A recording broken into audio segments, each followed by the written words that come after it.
tayo ngayon doon sa padalawang pwesto kung bubuwang pinya. At aking pinagmamasdan. Sakay ako sa kalabaw ko, pinapasok ko yung kalabaw ko sa tagiliran.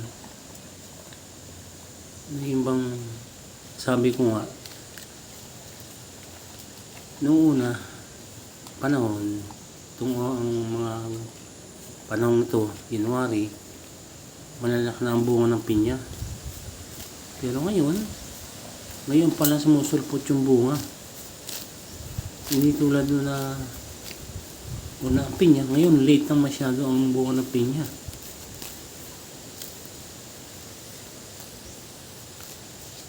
Kano ito bago mo mapabunga? Mga 20 beses na tatanggalan ng damo, gagamasan. 3 beses mo aabunuhan yan, lalagyan ng pataba.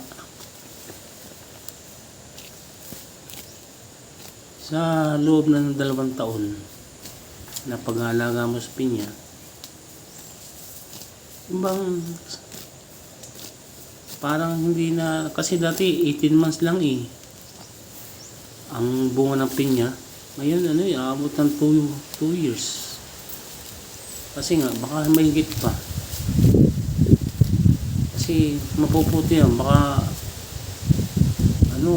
unang araw ng August, abot ng September, October. Ay dati nung mga panahong yun, nagtatanim na kami ng panibago. Iyon ngayon palang bubunga. Ngayon palang namumula yung pinya. Baka gawa nga ng climate change, kasi noong una mainit, ngayon ulan ng ulan. Ngayon pa lang ngayon pa lang nabulak na. Hindi tulad nung una. Ngayon sana malalaki na yan nung panahong una.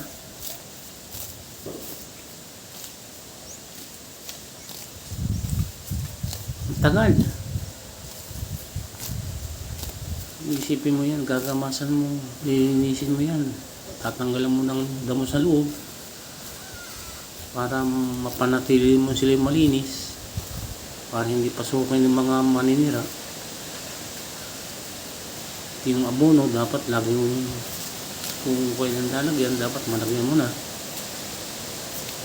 Iba na nga yung panahon to, hindi na tulad nun. Thank you for watching, guys. Bye.